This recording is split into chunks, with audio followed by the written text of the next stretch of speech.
Ang tema po natin ngayon sa umagang ito ay Jesus. Sabihin po natin lahat, Jesus. Mas malakas pa po. 1, 2, 3, Jesus. Okay, Jesus, the God of miracle. Si Jesus, ang Diyos ng himala. Alam nyo, tandaan po natin ang bagay na ito na hanggang sa mga araw na ito, ang Diyos po ay gumagawa ng himala. No? Hindi po totoo yung sinabi ni Nora Honor na walang himala. No? Kahit po ako ay dati po akong Noranian, ako po ay sumasalungat sa kanyang sinabi na walang himala. No! Hanggang sa mga araw na ito ay ang Diyos ay gumagawa ng himala. At tayo po ba'y naniniwala sa himala? Okay, buksan po natin ang ating mga Bible sa Mateo 8, 23 hanggang 27. Okay, sa Mateo 8, 23 hanggang 27, ganito po ang sinasabi. Okay, praise the Lord, hallelujah. Hanggang 27. Sumakay si Jesus sa bangka, kasama ng kanyang mga alagad. Habang sila'y naglalayag sa lawa, si Jesus ay natutulog. Biglang bumugso ang isang malakas na unos at halos matabunan ng mga alon ang bangka. Kaya nilapitan ng mga alagad si Jesus at ginising.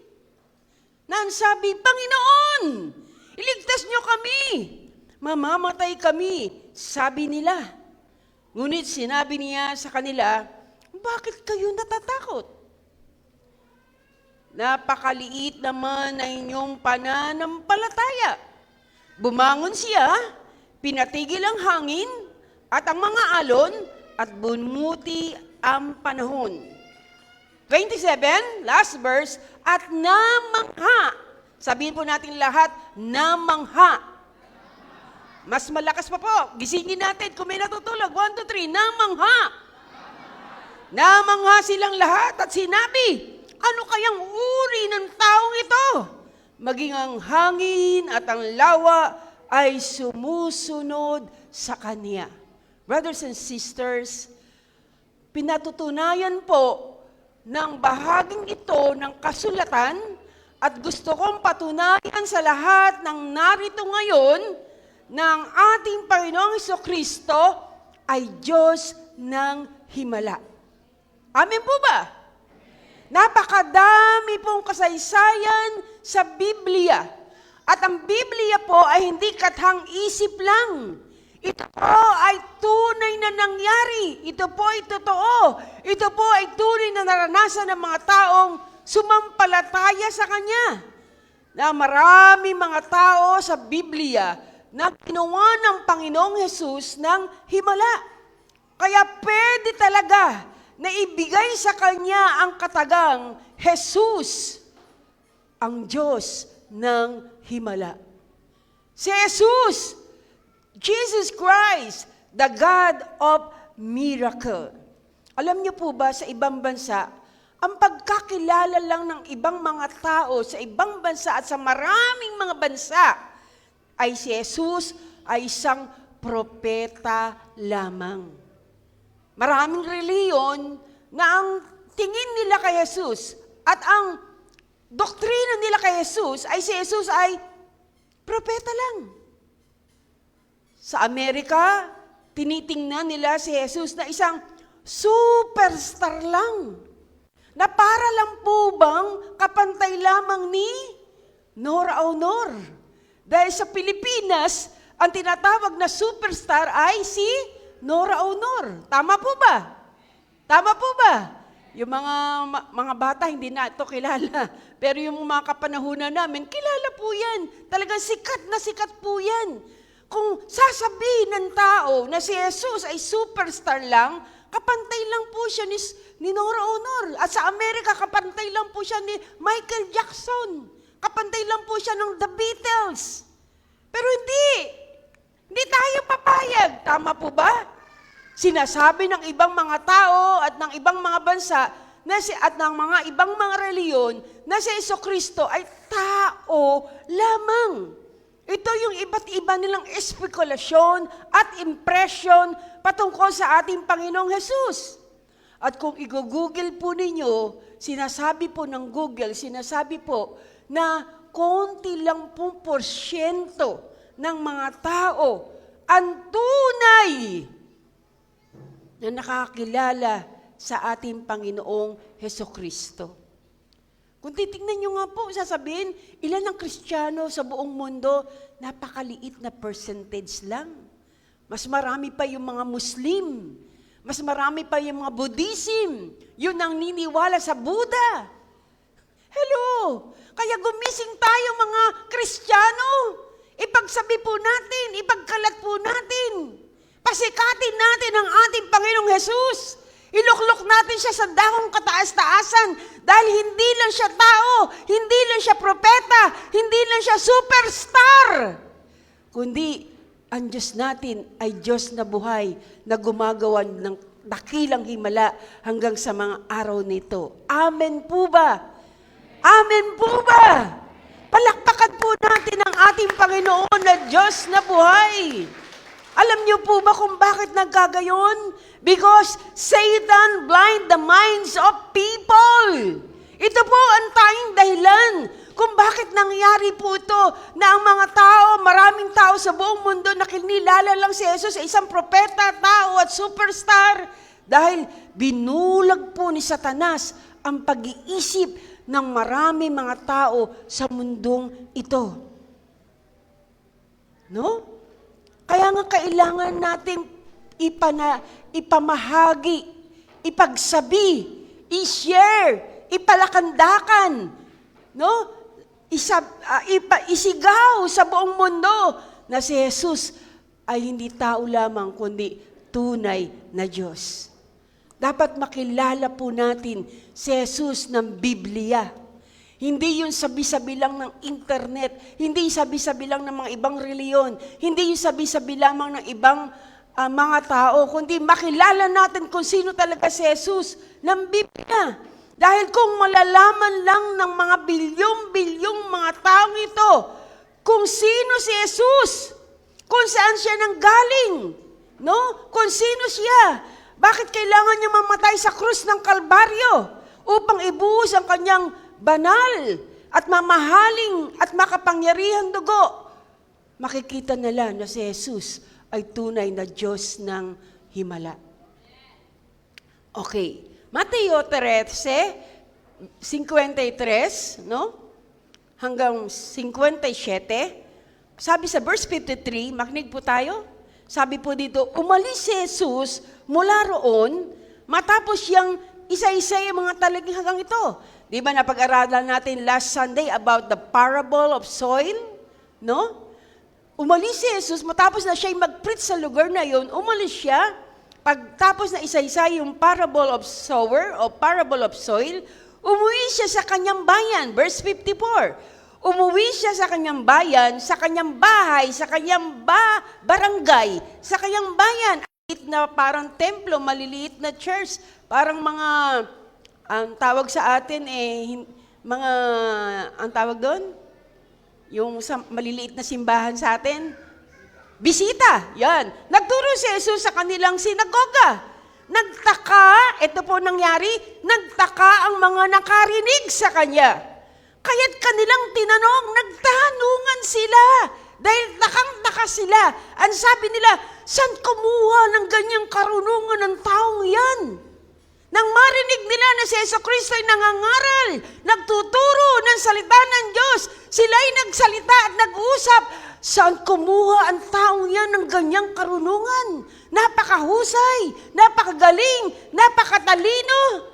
Paano siya nakakagawa ng himala? Ito yung pangalawang tanong. Paano siya nakakagawa ng himala? Nagtaka sila.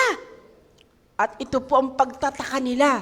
Verse 55, hindi ba siya ay anak ng isang karpintero? Minsan, hindi nagtitiwala yung maraming mga tao pagka ikaw ay maliit lang sa kanilang paningin. Ha? Saan kumuha yun ng karunungan? Ba't siya nakakagawa ng himala? Anak lang niya ni Joseng Karpintero Tama po ba? Tama po? No? So nagtataka sila. Hindi ba si Maria ang kanyang ina? At sina Santiago, Jose, Simon at Judas, hindi Iscariote, ang kanyang mga kapatid.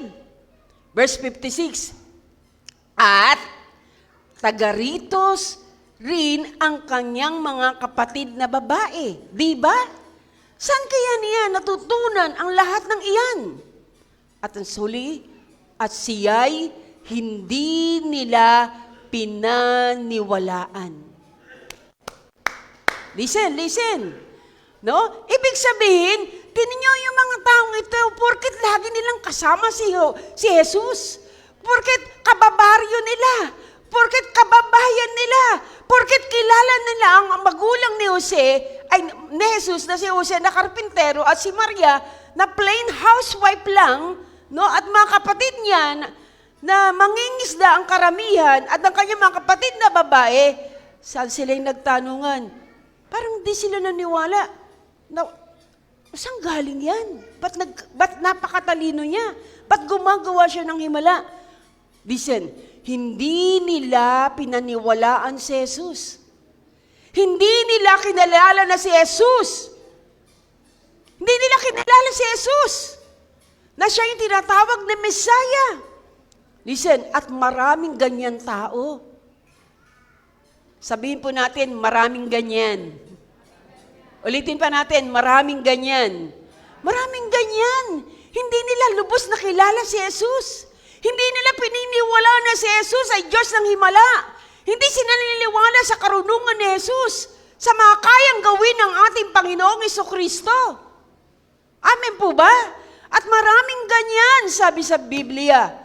Isaiah 7:14. Ang sabi sa Isaiah 7:14, diniklara ni Yahweh. Si Yahweh mismo ang nagpahayag nito at nagbigay ng tanda sa Isaiah 7:14. Maglilihi ang isang babae, maglilihi ang isang dalaga, at magsisilang na isang sanggol na lalaki, at tatawagin ang pangalan niya, at tatawagin sa pangalang Emmanuel.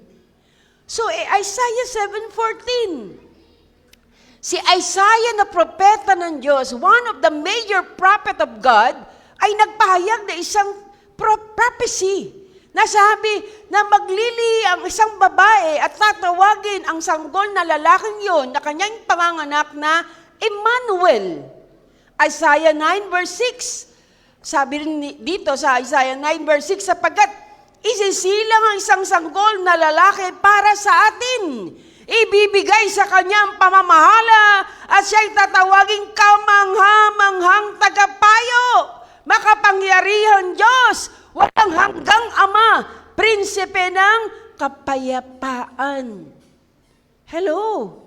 At alam niyo po ba, yung book of Isaiah, nung isulat to ni Isaiah ay 700 years, 700 taon, bago silang ang ating Panginoong Hesukristo.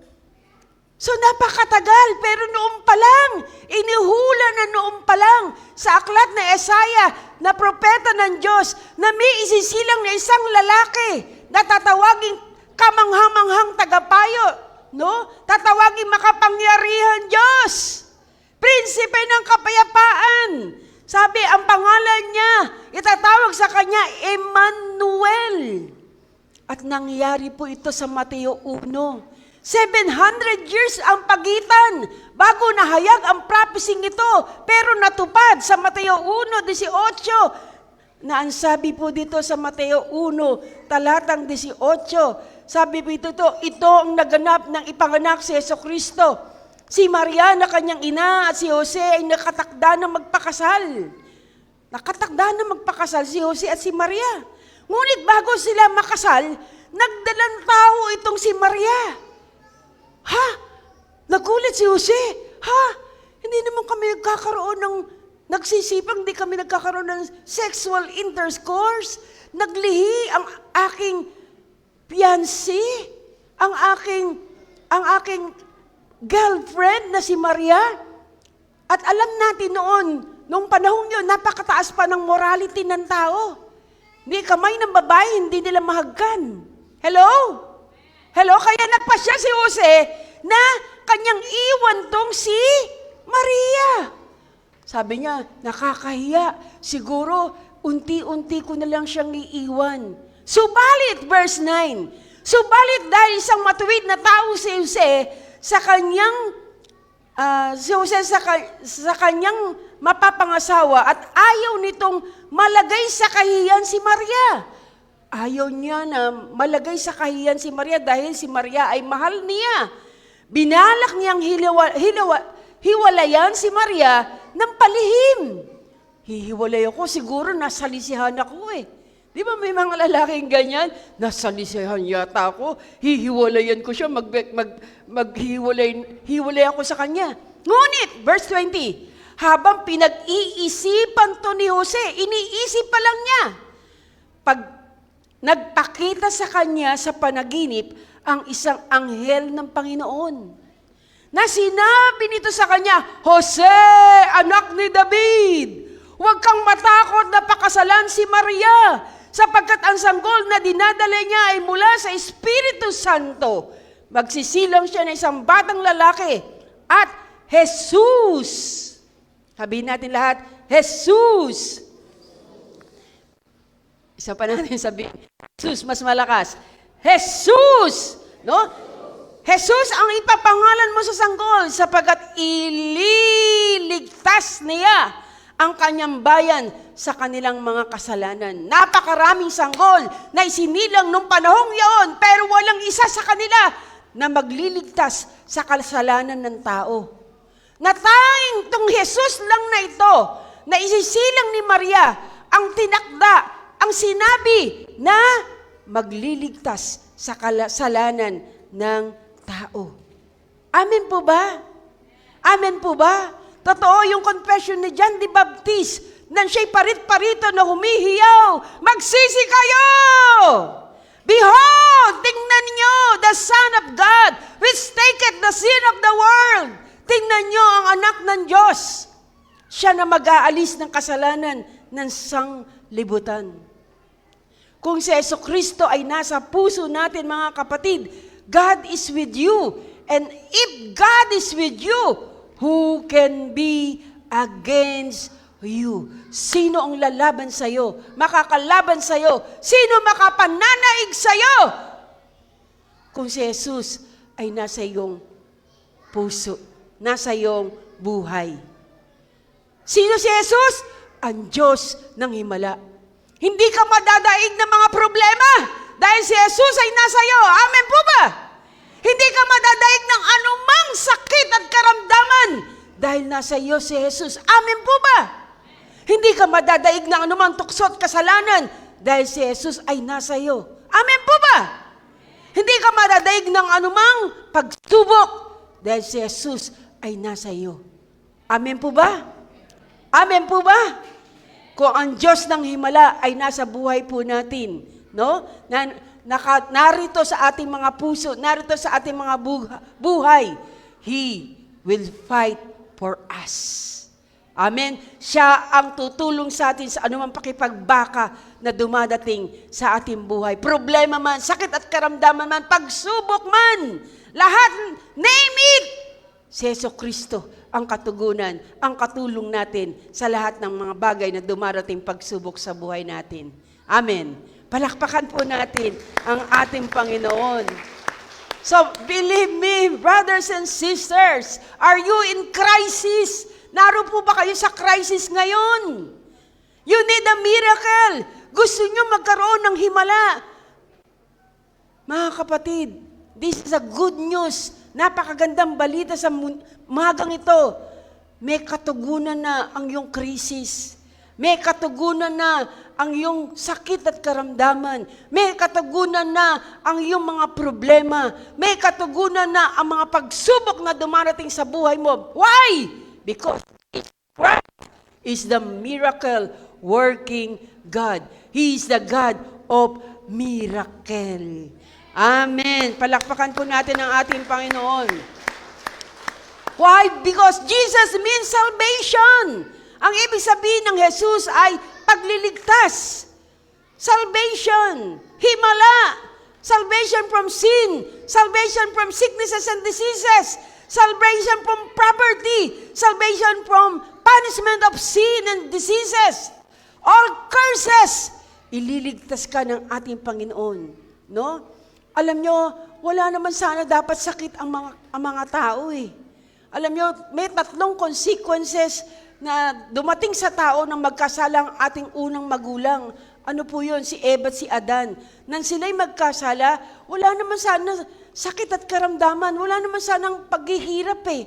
Wala naman sanang pupunta sa impyerno eh. Pero dahil nagkasala sila, na-inherit natin.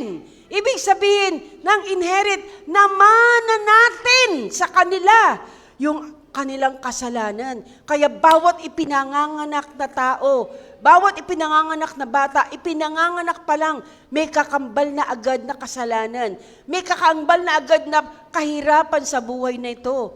Why? Dahil minana natin ang lahat ng iyon sa ating unang magulang na si Adan at si Eva, na ang tawag doon ay original sin. Original sin. Kaya yung mga bata, sasabihin mo, bakit wala pa yung alam bakit may kasalanan agad na kakambal? Ang tawag doon sa kasalanan ng dala-dala nila, pag ang bata ay pinapanganak pa lang, may dala na agad na kasalanan. Ang tawag doon ay original sin. Kasalanang minana sa una nating mga magulang. At lahat tayo ay may original sin. Hello! Lahat tayo ay may original sin. Nang lumabas tayo sa tiyan ng ating mga nanay, may taglay tayong original sin. Hindi tayo exempted sa original sin. Isang tao lang, isa lang ang exempted sa original sin. Sino siya? Si Jesus. Dahil nangyari sa kanya, hindi naglihi si Birhen Maria dahil sinipingan siya ni Jose, kundi siya'y nagdalang tao sa pamagitan ng banal na Espiritu. Kaya si Jesucristo lang ay exempted sa original sin. Tama po ba? At lahat po tayo ay may sinful nature, kaya ang bata, kahit hindi mo turuan magkasala, nagkakasala yan. Amen? Dahil may taglay siyang original sin. Pero mawawala ba itong original sin na ito? Yung original sin na ito, nakadikit na sa atin nung sinilang tayo. Nakadikit na sa lahat ng tao. Kaya minana natin yung karakteristik ni Eva at ni Adan. Kaya tayo ay aba, kaawa-awa. Mula ng pagkasilang until na lumaki tayo. Kaya nga umattend ka man sa church, pasukin mo man ang lahat ng reliyon. No? Lahat ng reliyon ay attenan mo. Pero dahil nakadikit pa rin sa iyo yung original sin, kawawa pa rin ang iyong kaluluwa at spirito. Pero, ang makapag-aalis lang, yung pagkadikit natin sa original sin na ito, ang makapag-aalis lang sa pagkadikit natin dito sa kasalanang ito, ay yung sinasabi sa John 3 verse 3. Ano yung sinasabi sa John 3 verse 3? Except a man be born again, he cannot see, he cannot enter the kingdom of God. So, kung born again ka, nahiwalay ka na sa pagkadikit sa original sin. Amen? At laya ka na. Dahil sa pamagitan ng pakamatayan ni Jesus sa krus ng Kalbaryo, pinatawad niya tayo sa lahat ng ating mga pagkakamali, pagkakasala, at lahat ng curses, even the curse of sicknesses and diseases, even the curse of poverty, even the death, we can overcome it by the blood of Jesus. Wala bang palakpak sa Panginoon? Purihin ng Diyos. Dahil sa ating Panginoon. So, we must believe in Him. Ito lang dapat natin gawin, mga kapatid. Are you listening? Believe on the Lord Jesus Christ. Manampalataya ka lang sa Kanya. No, this is the only one para tayo makaalis Doon sa sumpang yaon, ito ang tanging paraan para tayo makaalis doon sa original sin na yon. You must be born again. John 1 verse 12. Sabi po doon, ang lahat ng nagsitanggap sa Kanya ay binigyan niya ng karapatan at kapangyarihan na maging anak ng Diyos. Ang lahat na nagsitanggap kay Jesus, nanampalataya kay Jesus, lahat ng tumanggap kay Jesus ay binigyan ng karapatan maging anak ng Diyos. Lahat nga ng anak ng Diyos, say, praise the Lord. Sabihin natin lahat ng anak ng Diyos, sabihin po natin lahat, praise the Lord! Praise the Lord. Sige po, ulitin natin, sabihin po ng lahat ng taga rito, praise the Lord! Praise the Lord. Lahat ng taga rito, praise the Lord! Praise the Lord. Praise God, praise the Lord! Yes, praise the Lord. Bakit praise the Lord? Yes, kasi ang na-receive mong citizenship ay hindi US citizenship. Ang na-receive mong citizenship ay hindi Canadian citizenship. Kundi, yung na-receive natin citizenship ay citizenship in heaven. Ang totoong bahay natin, ang totoong citizenship natin ay doon sa langit. Pag born again ka, ang totoong citizen mo ay sa langit. And therefore, if you are citizen of God, tayo po ay anak ng Diyos as His Son. Therefore, we can receive something great from Him as His Son. Bilang anak ng Diyos. At meron tayong citizenship na, sa langit, ng langit. No? Meron tayong we can receive, kaya natin tanggapin. Tatanggapin natin yung great, yung dakilang bagay na mula sa Diyos bilang kanyang mga anak. Di po ba yung mga anak natin pag Nay, tay, pengi po ng ice cream. Oh, ice cream. Pengi po ng 20. Oh, 20. Di ba, binibigyan natin. Dahil tayo anak ng Diyos, ipagkakalob niya sa atin lahat ng pangangailangan natin sa mundong ito na ayon sa kanyang kalooban. So importante lang na kilala natin ang Diyos na lumikha sa bawat isa sa atin. At alam natin ang prescription ng Diyos. Kung ang doktor ay nagbibigay ng prescription, ang Diyos din ay nagbibigay ng prescription sa atin para mabuhay tayo na matagumpay at payapa sa mundong ito. Amen. Amen po ba? Okay. Now, 3 John 2. Ikatlong Juan 2. 3 John 2. Sabi po dito sa 3 John 2, mahal kong kaibigan, dinadalangin kong ikaw sana'y nasa mabuting kalagayan. Lahat ng nasa mabuting kalagayan, magsabi po ng hallelujah. Hindi na ba lahat nasa mabuting kalagayan? Ulitin ko, lahat ng nasa mabuting kalagayan, magsabi ng hallelujah. Sabi ni Juan, mahal kong kaibigan, dinadalain ko kay sana'y nasa mabuting kalagayan. At, ano yung mabuting kalagayan na ito? Una, at mabuting kalagayan at malusog ang katawan tulad ng iyong buhay espiritual. Ito po'y kalooban ng Diyos sa bawat anak niya. Ano po kalooban ng Diyos sa bawat anak niya? Sabi, kalooban ng Diyos sa bawat anak niya, at ito ang ating prayer sa bawat kapatid natin, na siya'y magkaroon ng mabuting kalagayan, malusog na katawan, tulad ng iyong buhay espiritual. Ang tao'y binubuo ng katawan, kaluluwa, espiritu. Meron tayong espiritu at kaluluwa. Ang kaluluwa at espiritu natin ay kailangan ng kaligtasan o salvation.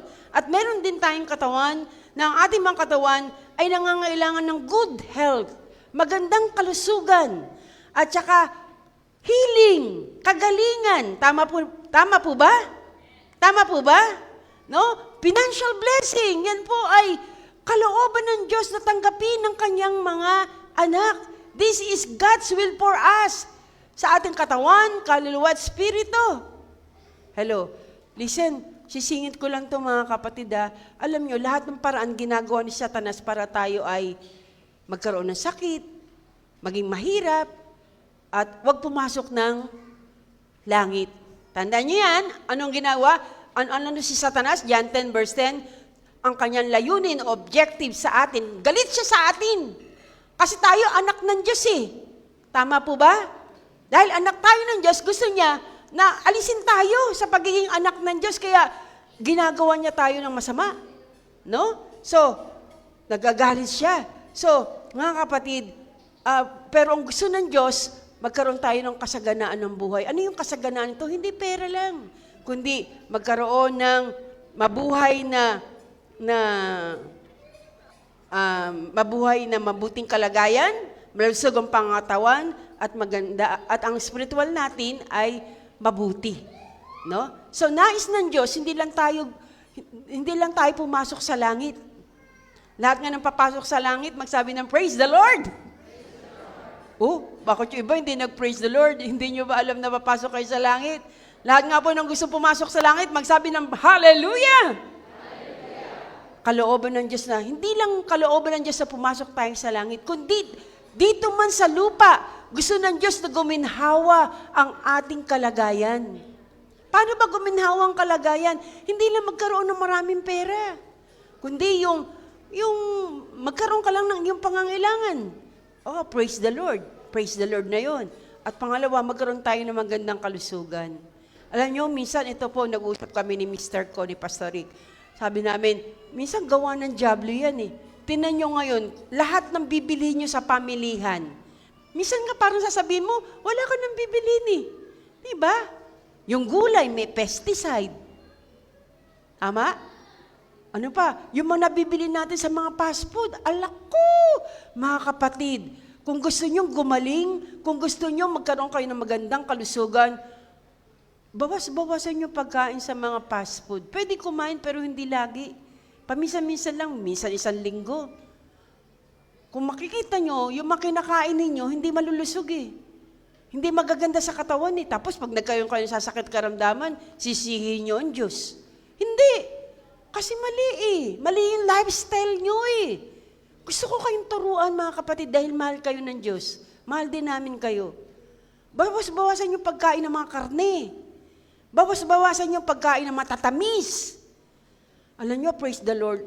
Nung Miyerkules, na-late tayo ng ating live stream kasi check up ko po yun.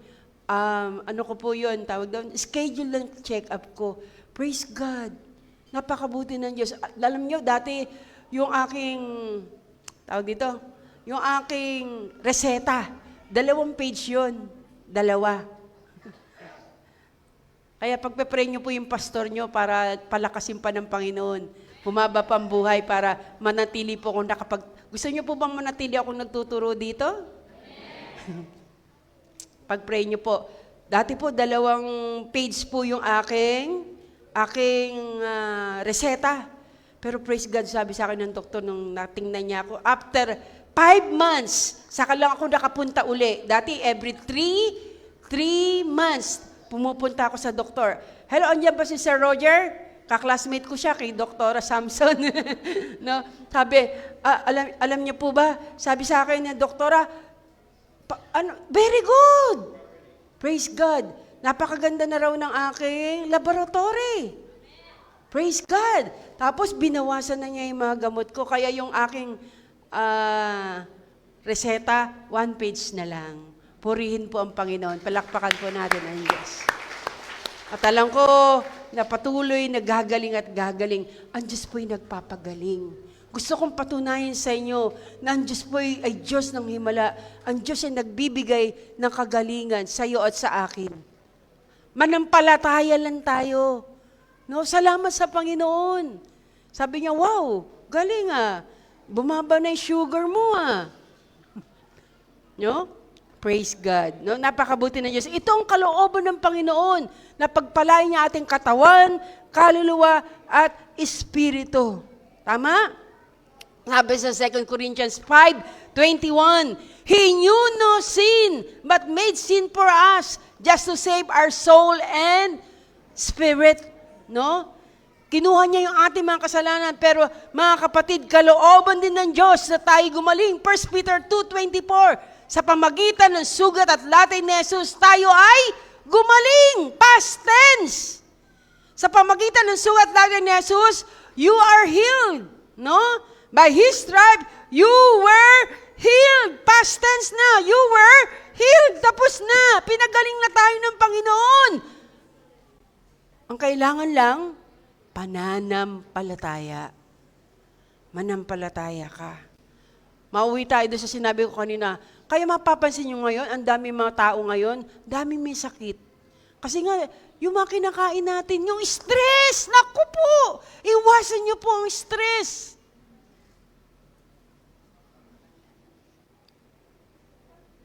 Kung may stress po kayo, mag-alis-alis kayo, itapon-tapon nyo muna yung stress. Amen po ba? No? Magbasa kayo ng Biblia. Magbasa kayo ng salita ng Diyos. Umattend lagi kayo dito, mawawala yung stress nyo. Amen. Amen. No? So, kaya lang naman nagkaroon ng sakit ang mga tao nang pumasok ang kasalanan sa ating unang magulang. So, we need Jesus. Dahil siya ang nagbibigay sa atin ng kaginhawahan, kalayaan sa mga sakit at karamdaman, sa lahat ng kasalanan. Dahil kompleto ang Diyos, no? Kompleto siya sa rekado. Ang ginawa ng Panginoon, nagbigay siya ng kompletong atonement sa atin. Pag sinabing atonement, kalayaan sa kaparusahan ng kasalanan, kalayaan sa sumpa ng sakit at karamdaman, at buhay na walang hanggan. Nang namatay si Jesus sa krus ng Kalbaryo, tinubos niya tayo, tinubos niya ang tao sa kaparusahan ng kasalanan, at hindi lang sa kaparusahan ng kamatayan, kundi tinubos din niya tayo sa tanikala ng sakit at karamdaman.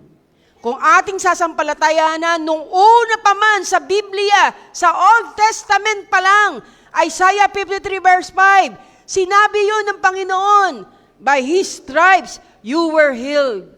At inulit-ulit sa 1 Peter 2:24, pinagaling na. Sa pamagitan ng sugat latay ni Jesus, kayo ay sigaling. Kaya yung may mga sakit karamdaman dito, today, manampalataya ka, pwede kang tumanggap ng kagalingan. Wala bang amen? Amen. Sapagkat si Jesus, ang Diyos na himala. Last, Mark 10:46-52. Bibigyan ko po kayo ng isang halimbawa na dito sa kasaysayang ito, kitang-kita kung paano binless ng Panginoon ang may sakit na ito. Na ito ang dapat nating gawin. Magkaroon tayo ng ganitong uri ng pananampalataya. Okay, buksan po natin ang ating mga Biblia sa Marcos 10, talatang 46 hanggang 52. Mark 10, verse 46 hanggang 52. Verse 46. Dumating si Jesus sa Jericho, nang papalis na siya sa kasamang kanyang mga alagad at marami pang iba. May nadaan silang isang bulag na nakaupo sa tabi ng daan at namamalimos. Dumaan daw si Jesus sa tabi ng daan at nakita niya, meron doon isang lalaki na namamalimos at nakaupo sa tabi ng daan, na ang pangalan niya ay Bartimeo. Sabi natin lahat, Bartimeo. Bartimeo. Tinawag siyang Bartimeo kasi siya'y anak ni Timeo. No? Nang marinig ng bulag na ang nagdaraan ay si Jesus na taga Nazaret. Nang marinig. Sabi natin, marinig. Isa pa, sabi natin, marinig. Bakit? May narinig siya eh. Ano narinig niya? Noong pa man, bago siya nakaupo, na nakita ni Jesus na nakaupo sa tabi ng daan, noong pa man, kilala na niya si Jesus. May narinig niya na siya patungkol kay Jesus. Kung titingnan po natin, bago ang Marcos 10, may mga pinagaling na si Jesus na bulag. May pinagaling na si Jesus na mga may sakit at karamdaman.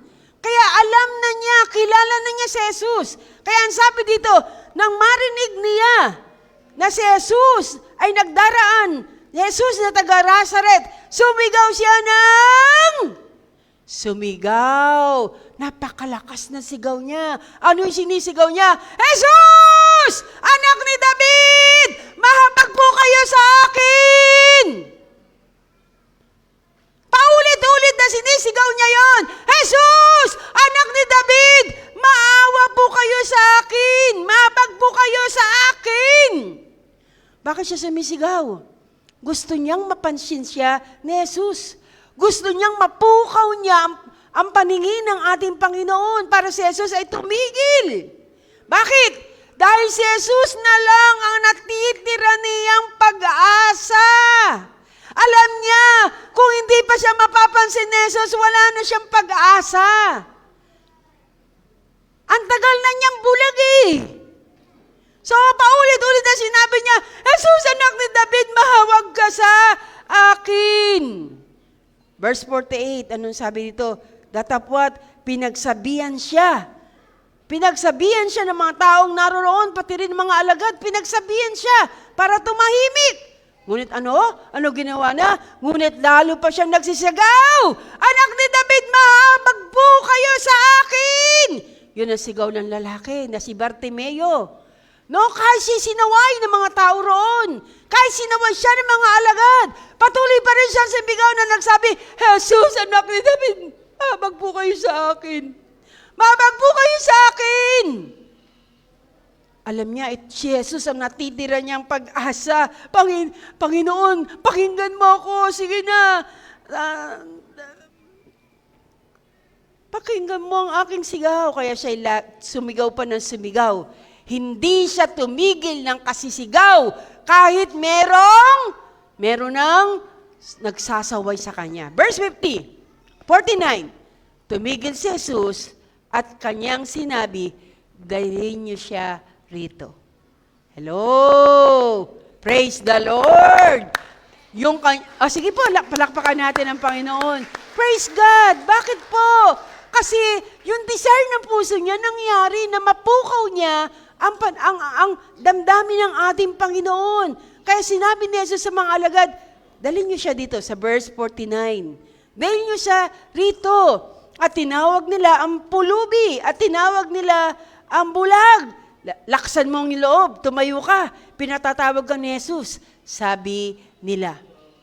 Yan. So, ang sabi, tumayo ka. Tinatawag ka ng Panginoon.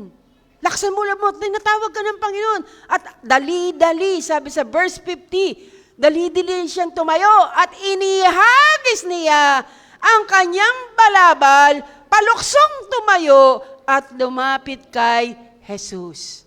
Wow. Listen, take note. Yung bagay nito, yung verse 50. Dahil merong napakagandang revelasyon ng Panginoon sa verse na ito. Ano ang sabi? Inihagis niya ang kanyang balabal. During the time, sa gobyerno po ng mga Israelita, yung mga tao po doon ay merong espesyal na balabal.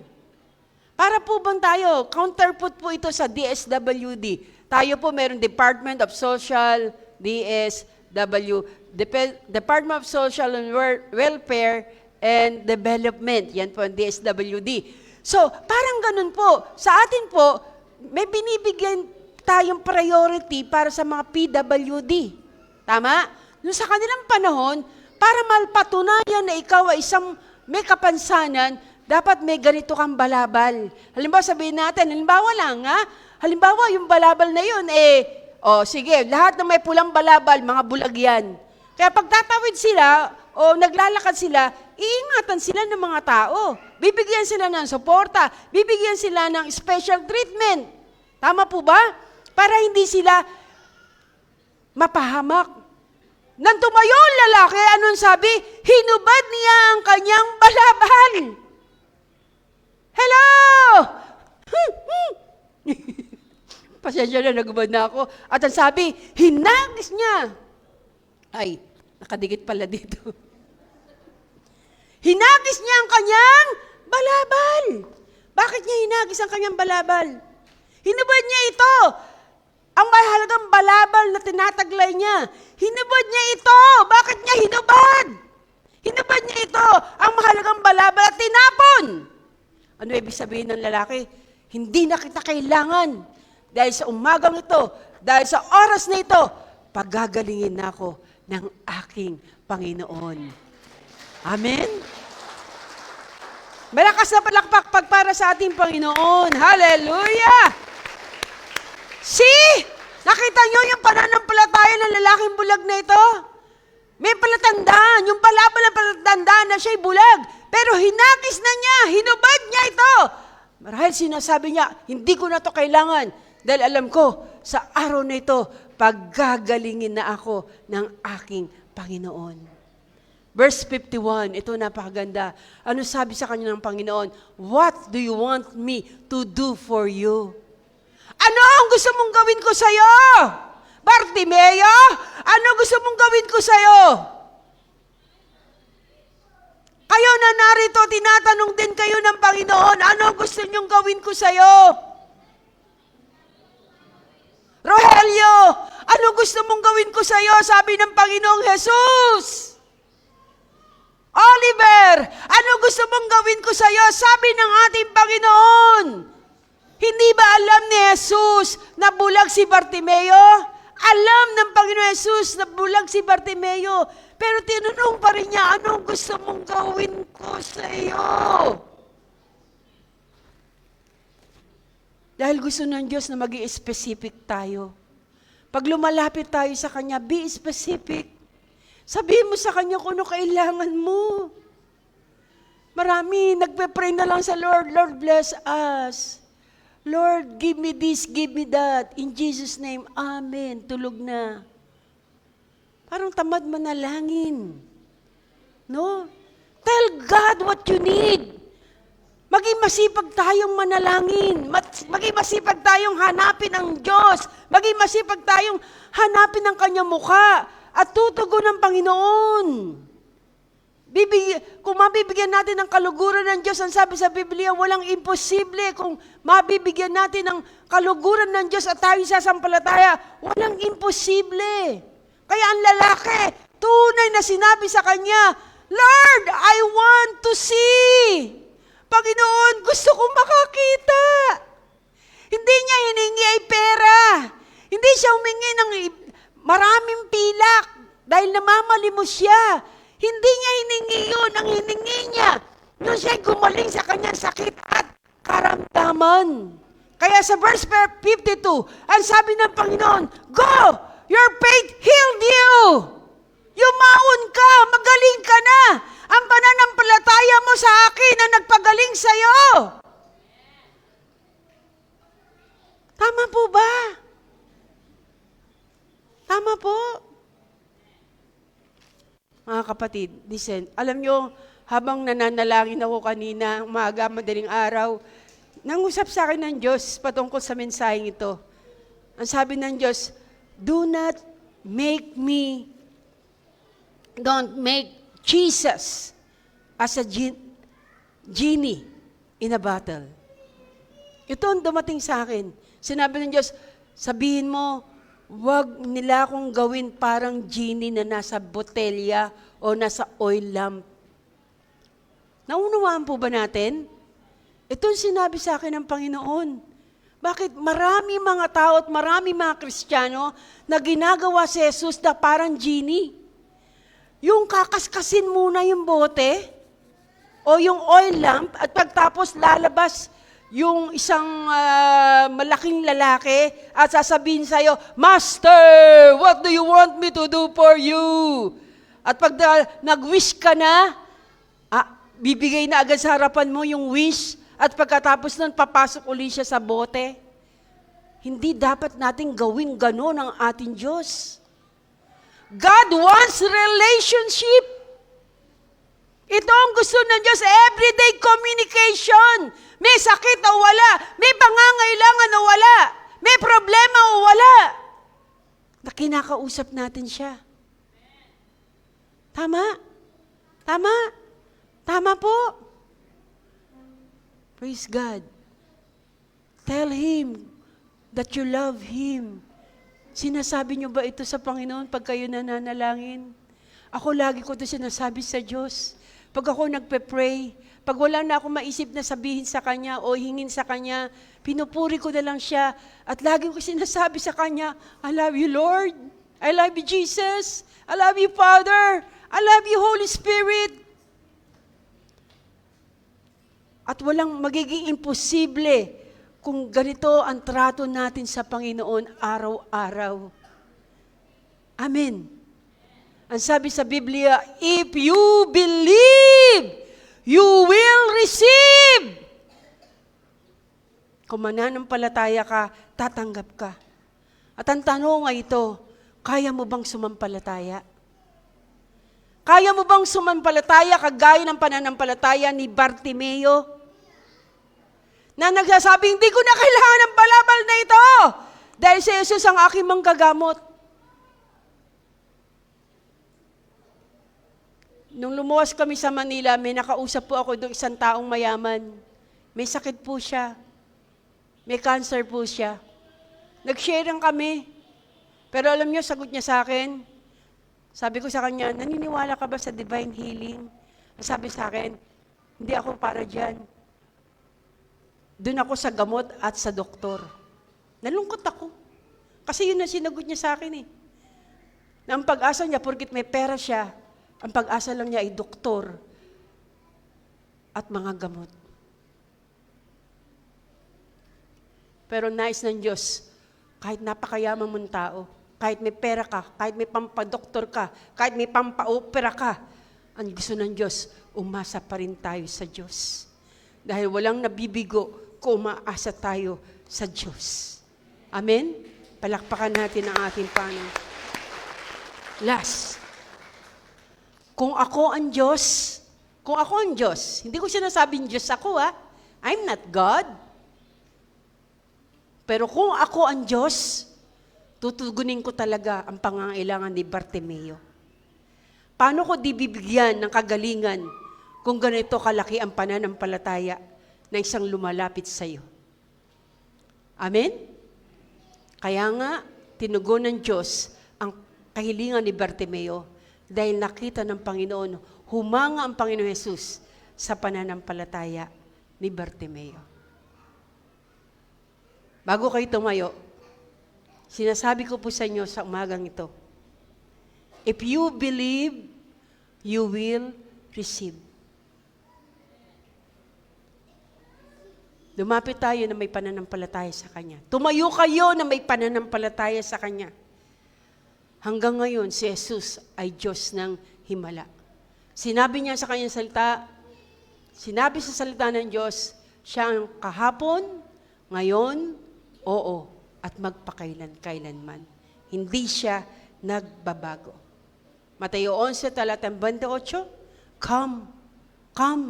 Sabi ni Jesus, come unto me. All you are sick, all you are heavily laden. And this morning, I will give you rest. Bibigyan niya kayo ng kapahingahan. Isang kapahingahan, yung ikay gumaling sa sakit at karamdaman. Isang kapahingahan na magkaroon ka ng katugunan sa lahat ng iyong pangangailangan. Gusto ng Diyos na gumawa sa atin, gusto ng Diyos na gumawa sa iyo, gusto ng Diyos na gumawa sa atin ng mabuti, dahil mabuti siya at patutunayan niya sa umagang ito kung sasampalataya ka na hindi siya nagbabago, na siya rin ang kahapon, siya rin ang noon, ngayon, at magpakailanman. Sa umagang ito, tumayo ka na may pananampalataya at tumanggap ka ng iyong pangangailangan. Palakpakan natin ang ating Panginoon.